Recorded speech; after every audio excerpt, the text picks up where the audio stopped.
ಆಕಾಶವಾಣಿ ಪ್ರದೇಶ ಸಮಾಚಾರ ಓದುತ್ತಿರುವವರು ವಿದ್ಯಾ ಭಟ್. ಮುಖ್ಯಾಂಶಗಳು: 15ನೇ ಹಣಕಾಸು ಆಯೋಗದಿಂದ ರಾಜ್ಯಕ್ಕೆ 1,25,000 ಕೋಟಿ ರೂಪಾಯಿ ನಷ್ಟ, ವಿಧಾನಸಭೆಯಲ್ಲಿ ಮುಖ್ಯಮಂತ್ರಿ ಸ್ಪಷ್ಟನೆ. ರಾಜ್ಯದ ರೈಲ್ವೆ ಮೂಲಸೌಕರ್ಯ ಅಭಿವೃದ್ಧಿ ಯೋಜನೆಗಳಿಗೆ ಬಜೆಟ್ನಲ್ಲಿ 7,748 ಕೋಟಿ ರೂಪಾಯಿ ಅನುದಾನ, ಕೇಂದ್ರ ಸಚಿವ ಅಶ್ವಿನಿ ವೈಷ್ಣವ್. ರಾಜ್ಯಕ್ಕೆ 63,049 ಕೋಟಿ ರೂಪಾಯಿ ತೆರಿಗೆ ಹಂಚಿಕೆ, ಕೇಂದ್ರ ಸಚಿವ ಪ್ರಹ್ಲಾದ್ ಜೋಶಿ ಸಮರ್ಥನೆ. ಬೆಳಗಾವಿ ವಿಶ್ವೇಶ್ವರಯ್ಯ ತಾಂತ್ರಿಕ ವಿಶ್ವವಿದ್ಯಾಲಯದ 2ನೇ ಭಾಗದ ವಾರ್ಷಿಕ ಘಟಿಕೋತ್ಸವ, ರಾಜ್ಯಪಾಲರಿಂದ ಚಿನ್ನದ ಪದಕ ಪ್ರದಾನ. ಹಾಗೂ 17ನೇ ಅಂತಾರಾಷ್ಟ್ರೀಯ ಚಲನಚಿತ್ರೋತ್ಸವ, OTTಯ ಮಹತ್ವ ಪ್ರತಿಪಾದಿಸಿದ ಗಿರೀಶ್ ಕಾಸರವಳ್ಳಿ. ವಿಧಾನಸಭೆಯಲ್ಲಿಂದು ಭೋಜನ ವಿರಾಮದ ಬಳಿಕ ರಾಜ್ಯಪಾಲರ ಭಾಷಣದ ವಂದನಾ ನಿರ್ಣಯದ ಮೇಲೆ ನಡೆದ ಚರ್ಚೆಗೆ ಮುಖ್ಯಮಂತ್ರಿ ಸಿದ್ದರಾಮಯ್ಯ ಉತ್ತರಿಸಿದರು. ರಾಜ್ಯಪಾಲರು ಜಂಟಿ ಸದನದಲ್ಲಿ ಪೂರ್ಣ ಭಾಷಣ ಓದಲಿಲ್ಲ, ರಾಷ್ಟ್ರಗೀತೆಗೂ ನಿಲ್ಲದೆ ಆತುರಾತುರವಾಗಿ ನಿರ್ಗಮಿಸಿದರು ಎಂದು ಅಸಮಾಧಾನ ವ್ಯಕ್ತಪಡಿಸಿದರು. ಬಿಜೆಪಿಯ ಸುನೀಲ್ ಕುಮಾರ್ ಅವರು ಸಂವೇದನಾರಹಿತ ಸರ್ಕಾರ, ಅಸಹಾಯಕ ಮುಖ್ಯಮಂತ್ರಿ ಎಂದು ಹೇಳಿದ್ದು ಒಮ್ಮೊಮ್ಮೆ ಅಸಹಾಯಕವಾಗಬೇಕಾಗುತ್ತದೆ, ಸುಳ್ಳಿನ ಎದುರು ಸತ್ಯವು ಅಸಹಾಯಕವಾಗುತ್ತದೆ ಎಂದು ಪ್ರತಿಪಕ್ಷಗಳಿಗೆ ತಿರುಗೇಟು ನೀಡಿದರು. ಹೊಸ ಸರ್ಕಾರ ಬಂದಾಗ, ಹೊಸ ಅಧಿವೇಶನ ಆರಂಭವಾದಾಗ, ಇಲ್ಲವೇ ವರ್ಷದ ಮೊದಲ ಅಧಿವೇಶನದ ವೇಳೆ ಜಂಟಿ ಅಧಿವೇಶನ ಮಾಡಲಾಗುತ್ತದೆ ಎಂದು ಮುಖ್ಯಮಂತ್ರಿ ರಾಜ್ಯಪಾಲರ ಭಾಷಣದ ಮಹತ್ವವನ್ನು ಸದನಕ್ಕೆ ವಿವರಿಸಿದರು. 15ನೇ ಹಣಕಾಸು ಆಯೋಗದಿಂದ ರಾಜ್ಯಕ್ಕೆ 5 ವರ್ಷದಲ್ಲಿ 1,25,000 ಕೋಟಿ ರೂಪಾಯಿ ನಷ್ಟವಾಗಿದೆ ಎಂದು ತಿಳಿಸಿದರು. ಜಿಎಸ್ಟಿಯಿಂದ 2020 ರಿಂದ 2025ರವರೆಗೆ 2 ಲಕ್ಷ ಕೋಟಿ ರೂಪಾಯಿ ನಷ್ಟವಾಗಿದೆ ಎಂದು ಹೇಳಿದರು. ರಾಜ್ಯದಲ್ಲಿ ಅಕ್ರಮವಾಗಿ ನೆಲೆಸಿರುವ ಬಾಂಗ್ಲಾದೇಶಿದವರಿಗೆ ಯಾವುದೇ ಕಾರಣಕ್ಕೂ ಮನೆಗಳನ್ನು ನೀಡುವುದಿಲ್ಲ, ಅವರನ್ನು ರಾಜ್ಯದಿಂದ ಹೊರಗೆ ಕಳುಹಿಸಲಾಗುವುದು ಎಂದು ಸದನದಲ್ಲಿ ಸ್ಪಷ್ಟಪಡಿಸಿದರು. ರಾಜ್ಯ ಸರ್ಕಾರ ಹಾದಿ ತಪ್ಪಿಲ್ಲ ಹಾಗೂ ತಾವು ಅಸಹಾಯಕ ಮುಖ್ಯಮಂತ್ರಿಯೂ ಅಲ್ಲ, 2.5 ವರ್ಷದಲ್ಲಿ ಜನರಿಗೆ ನೀಡಿರುವ ಎಲ್ಲಾ ಭರವಸೆಗಳನ್ನು ಈಡೇರಿಸಲಾಗಿದೆ ಎಂದು ಸಮರ್ಥಿಸಿಕೊಂಡರು. ಈ ಬಾರಿಯ ಬಜೆಟ್ನಲ್ಲಿ ರಾಜ್ಯದ ರೈಲ್ವೆ ಯೋಜನೆಗಳಿಗೆ 7,748 ಕೋಟಿ ರೂಪಾಯಿ ಅನುದಾನ ನೀಡಲಾಗಿದೆ ಎಂದು ಕೇಂದ್ರ ರೈಲ್ವೆ ಸಚಿವ ಅಶ್ವಿನಿ ವೈಷ್ಣವ್ ತಿಳಿಸಿದ್ದಾರೆ.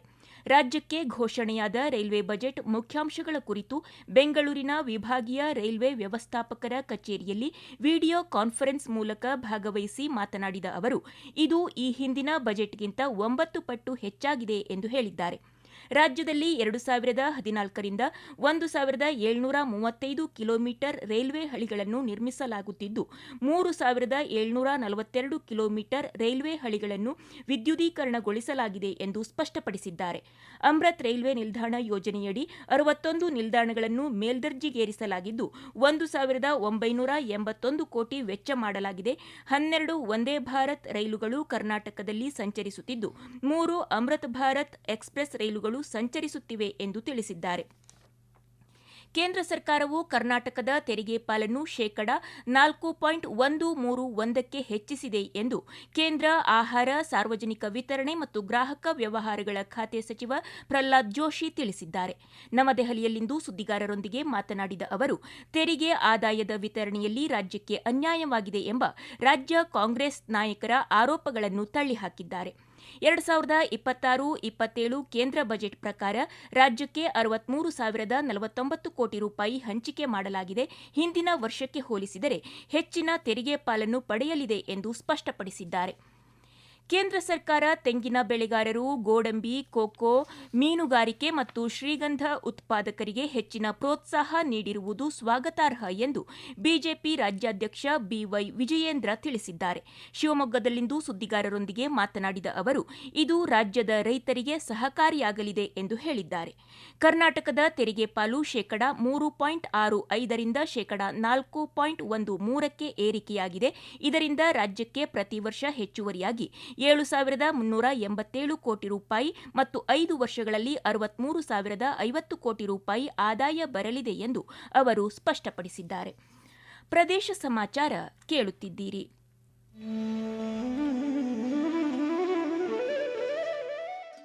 ನಿಮಗೆ ವರದಿಗಾರಿಕೆಯ ಕೌಶಲ್ಯವಿದೆಯೇ?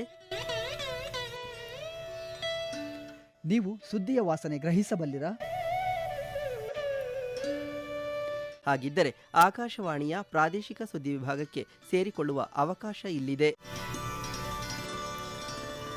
ಆಕಾಶವಾಣಿ ರಾಯಚೂರು ಮತ್ತು ಚಿತ್ರದುರ್ಗ ಜಿಲ್ಲೆಗಳ ಅರೆಕಾಲಿಕ ವರದಿಗಾರರ ಹುದ್ದೆಗಳ ಆಯ್ಕೆಗಾಗಿ ಅರ್ಜಿಗಳನ್ನು ಆಹ್ವಾನಿಸಿದೆ. ಅರ್ಜಿ ಸಲ್ಲಿಸಲು ಫೆಬ್ರವರಿ 28, 2026 ಕೊನೆಯ ದಿನವಾಗಿದೆ.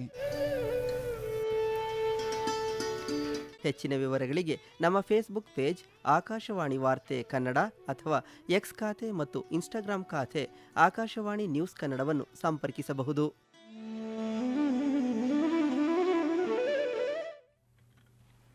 ಬೆಳಗಾವಿಯ ವಿಶ್ವೇಶ್ವರಯ್ಯ ತಾಂತ್ರಿಕ ವಿಶ್ವವಿದ್ಯಾಲಯದ 25ನೇ 2ನೇ ಭಾಗದ ವಾರ್ಷಿಕ ಘಟಿಕೋತ್ಸವ ಇಂದು ವಿಶ್ವವಿದ್ಯಾಲಯದ ಆವರಣದಲ್ಲಿ ಜರುಗಿತು.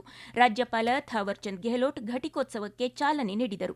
ವಿವಿಧ ಸ್ನಾತಕೋತ್ತರ ಪದವಿಗಳಲ್ಲಿ ರ್ಯಾಂಕ್ ವಿಜೇತ ವಿದ್ಯಾರ್ಥಿಗಳಿಗೆ ಚಿನ್ನದ ಪದಕಗಳನ್ನು ಹಾಗೂ ಸಂಶೋಧಕರಿಗೆ ರಾಜ್ಯಪಾಲರು ಪಿಎಚ್ಡಿ ಪದವಿ ಪ್ರದಾನ ಮಾಡಿದರು.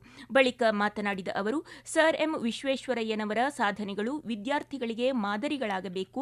ಕೃತಕ ಬುದ್ಧಿಮತ್ತೆ, ರೋಬೋಟ್, ಜೈವಿಕ ಶಾಸ್ತ್ರದಂತಹ ನೂತನ ತಂತ್ರಜ್ಞಾನದ ಆವಿಷ್ಕಾರಗಳು ಮಾನವ ಪ್ರಗತಿಗೆ ಹೊಸ ಮಾರ್ಗಸೂಚಿಗಳಾಗಿವೆ ಎಂದು ಅಭಿಪ್ರಾಯ ವ್ಯಕ್ತಪಡಿಸಿದರು.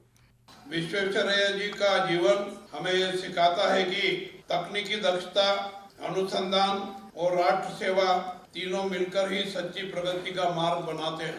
आज इस दीक्षांत समारोह में उपाधि प्राप्त करने वाले सभी विद्यार्थियों को बधाई एवं शुभकामनाएं देता हूं और आप सबके उज्जवल भविष्य की कामना करता हूं. मैं अपेक्षा करता हूं कि यह विश्वविद्यालय नवाचार और अनुसंधान का मजबूत केंद्र बने, जहां प्रयोगशालाओं में जन्मे विचार सीधे समाज की समस्याओं का समाधान बने. ಉನ್ನತ ಶಿಕ್ಷಣ ಸಚಿವ ಡಾ ಎಂಸಿ ಸುಧಾಕರ್ ಮಾತನಾಡಿ, ಸರ್ಕಾರಿ ಕಾಲೇಜುಗಳಲ್ಲಿ ಖಾಲಿ ಇರುವ 2,000 ಹುದ್ದೆಗಳನ್ನು ಭರ್ತಿ ಮಾಡಿಕೊಳ್ಳಲು ಉದ್ದೇಶಿಸಿದ್ದು ಶೀಘ್ರದಲ್ಲಿ ಪ್ರಕಟಣೆ ಹೊರಡಿಸಲಾಗುವುದು ಎಂದು ತಿಳಿಸಿದ್ದಾರೆ. ಘಟಿಕೋತ್ಸವ ಭಾಷಣ ಮಾಡಿದ ನೂತನ ತಂತ್ರಜ್ಞಾನದ ಅಧ್ಯಕ್ಷ ವಿಕ್ರಮ್ ಮೆನನ್, ರಾಷ್ಟ್ರದ ಪ್ರಗತಿ ಹಾಗೂ ಭದ್ರತೆಗೆ ಪೂರಕವಾಗಿದೆ ಎಂದು ಹೇಳಿದ್ದಾರೆ. ಸಮಸ್ಯೆ ಮತ್ತು ಜೀವನ ಶೈಲಿ ಚಿತ್ರಿಸುವಲ್ಲಿ ಒಟಿಟಿ ಮಹತ್ವದ ಪಾತ್ರ ವಹಿಸುತ್ತಿದೆ ಎಂದು ಪದ್ಮಶ್ರೀ ಪುರಸ್ಕೃತ ಡಾ ಗಿರೀಶ್ ಕಾಸರವಳ್ಳಿ ಅಭಿಪ್ರಾಯಪಟ್ಟಿದ್ದಾರೆ. 17ನೇ ಬೆಂಗಳೂರು ಅಂತಾರಾಷ್ಟ್ರೀಯ ಚಲನಚಿತ್ರೋತ್ಸವದ ಸಂವಾದದಲ್ಲಿ ಭಾಗವಹಿಸಿ ಮಾತನಾಡಿದ ಅವರು, 30 ವರ್ಷಗಳ ಹಿಂದೆ ಟೆಲಿವಿಷನ್ ಬೆಳವಣಿಗೆಯಿಂದ ಉಂಟಾದ ಒಳ್ಳೆಯ ಸಂಗತಿಯೆಂದರೆ ಒಬ್ಬ ನಟಿ ಸ್ಟಾರ್ ಆಗಬೇಕಾದರೆ ಆಕೆ ಎಷ್ಟೇ ಪ್ರತಿಭಾವಂತಳಾಗಿದ್ದರೂ ಸುಂದರವಾಗಿರಬೇಕು ಎಂಬ ನಂಬಿಕೆ ಇತ್ತು. ಪ್ರತಿಭೆ 2ನೇ ಸ್ಥಾನದಲ್ಲಿತ್ತು. ಆದರೆ ಟಿವಿ ಮಾಧ್ಯಮ ಬಂದ ಮೇಲೆ ಪ್ರತಿಭೆ ಇರುವವರನ್ನು ನೇರವಾಗಿ ಸಾಮಾನ್ಯ ಜನರ ಮಧ್ಯದಿಂದಲೇ ಆಯ್ಕೆ ಮಾಡಲು ಆರಂಭಿಸಲಾಯಿತು ಎಂದು ಹೇಳಿದರು. ಇಂದಿನ ದಿನಗಳಲ್ಲಿ ವೆಬ್ ಸೀರೀಸ್ಗಳು ಬಹಳ ಪರಿಣಾಮಕಾರಿಯಾಗಿ ಕಾರ್ಯನಿರ್ವಹಿಸುತ್ತಿವೆ. ಆ ನಿಟ್ಟಿನಲ್ಲಿ ನಾವು ಒಟಿಟಿಯೊಂದಿಗೆ ಹೆಜ್ಜೆ ಹಾಕಬೇಕು ಎಂದು ಪ್ರತಿಪಾದಿಸಿದರು. ಬೆಂಗಳೂರಿನ ನಿಮ್ಹಾನ್ಸ್ನ ಮಾನಸಿಕ ಆರೋಗ್ಯ ಶಿಕ್ಷಣ ವಿಭಾಗವು ಮನೋವೈದ್ಯಕೀಯ ಸಮಾಜ ಕಾರ್ಯ ವಿಭಾಗದ ಸಹಯೋಗದೊಂದಿಗೆ ಕೈಗೊಂಡಿರುವ ಪುರುಷರ ಸ್ವಾಸ್ಥ್ಯ ಕಾರ್ಯಕ್ರಮವನ್ನು ಇದೇ 20 ಮತ್ತು 21ರಂದು ಸಂಸ್ಥೆಯ ಆವರಣದಲ್ಲಿ ನಡೆಸಲಿದೆ. 2 ದಿನಗಳ ಕಾಲ ನಡೆಯುವ ಈ ಕಾರ್ಯಕ್ರಮದ ನೋಂದಣಿ ಈಗ ತೆರೆದಿದ್ದು, ಪಾಲ್ಗೊಳ್ಳಲು ಸೀಮಿತ ಅವಕಾಶಗಳಿದ್ದು ಮೊದಲು ಬಂದವರಿಗೆ ಮೊದಲ ಆದ್ಯತೆ ನೀಡಲಾಗುತ್ತಿದೆ. ಹೆಚ್ಚಿನ ವಿವರಗಳಿಗಾಗಿ ಭಾಗವಹಿಸುವವರು ಮಾನಸಿಕ ಆರೋಗ್ಯ ಶಿಕ್ಷಣ ವಿಭಾಗ ನಿಮ್ಹಾನ್ಸ್ ಅನ್ನು education.health@gmail.com ನಲ್ಲಿ ಸಂಪರ್ಕಿಸಬಹುದು ಅಥವಾ 08026995156ಕ್ಕೆ ಕರೆ ಮಾಡಬಹುದು ಎಂದು ತಿಳಿಸಿದೆ. ರಾಷ್ಟ್ರಪಿತ ಮಹಾತ್ಮ ಗಾಂಧೀಜಿ ಅವರ ಆಶಯದಂತೆ ಗ್ರಾಮಗಳ ಅಭಿವೃದ್ಧಿಯಿಂದ ದೇಶದ ಅಭಿವೃದ್ಧಿ ಸಾಧ್ಯವಾಗಲಿದೆ ಎಂದು ಆಹಾರ ಹಾಗೂ ಬೆಂಗಳೂರು ಗ್ರಾಮಾಂತರ ಜಿಲ್ಲಾ ಉಸ್ತುವಾರಿ ಸಚಿವ ಕೆಎಚ್ ಮುನಿಯಪ್ಪ ತಿಳಿಸಿದ್ದಾರೆ. ಕೊನೆಯಲ್ಲಿ ಮತ್ತೊಮ್ಮೆ ಮುಖ್ಯಾಂಶಗಳು. 15ನೇ ಹಣಕಾಸು ಆಯೋಗದಿಂದ ರಾಜ್ಯಕ್ಕೆ 1,25,000 ಕೋಟಿ ರೂಪಾಯಿ ನಷ್ಟ, ವಿಧಾನಸಭೆಯಲ್ಲಿ ಮುಖ್ಯಮಂತ್ರಿ ಸ್ಪಷ್ಟನೆ. ರಾಜ್ಯದ ರೈಲ್ವೆ ಮೂಲಸೌಕರ್ಯ ಅಭಿವೃದ್ಧಿ ಯೋಜನೆಗಳಿಗೆ ಬಜೆಟ್ನಲ್ಲಿ 7,748 ಕೋಟಿ ರೂಪಾಯಿ ಅನುದಾನ, ಕೇಂದ್ರ ಸಚಿವ ಅಶ್ವಿನಿ ವೈಷ್ಣವ್. ರಾಜ್ಯಕ್ಕೆ 63,049 ಕೋಟಿ ರೂಪಾಯಿ ತೆರಿಗೆ ಹಂಚಿಕೆ, ಕೇಂದ್ರ ಸಚಿವ ಪ್ರಹ್ಲಾದ್ ಜೋಶಿ ಸಮರ್ಥನೆ. ಬೆಳಗಾವಿ ವಿಶ್ವೇಶ್ವರಯ್ಯ ತಾಂತ್ರಿಕ ವಿಶ್ವವಿದ್ಯಾಲಯದ 2ನೇ ಭಾಗದ ವಾರ್ಷಿಕ ಘಟಿಕೋತ್ಸವ, ರಾಜ್ಯಪಾಲರಿಂದ ಚಿನ್ನದ ಪದಕ ಪ್ರದಾನ ಹಾಗೂ 17ನೇ ಅಂತಾರಾಷ್ಟ್ರೀಯ ಚಲನಚಿತ್ರೋತ್ಸವ, ಒಟಿಟಿಯ ಮಹತ್ವ ಪ್ರತಿಪಾದಿಸಿದ ಗಿರೀಶ್ ಕಾಸರವಳ್ಳಿ. ಇಲ್ಲಿಗೆ ಪ್ರದೇಶ ಸಮಾಚಾರ ಮುಗಿಯಿತು. ನಮ್ಮ ಮುಂದಿನ ವಾರ್ತಾ ಪ್ರಸಾರ ಈ ರಾತ್ರಿ 7:35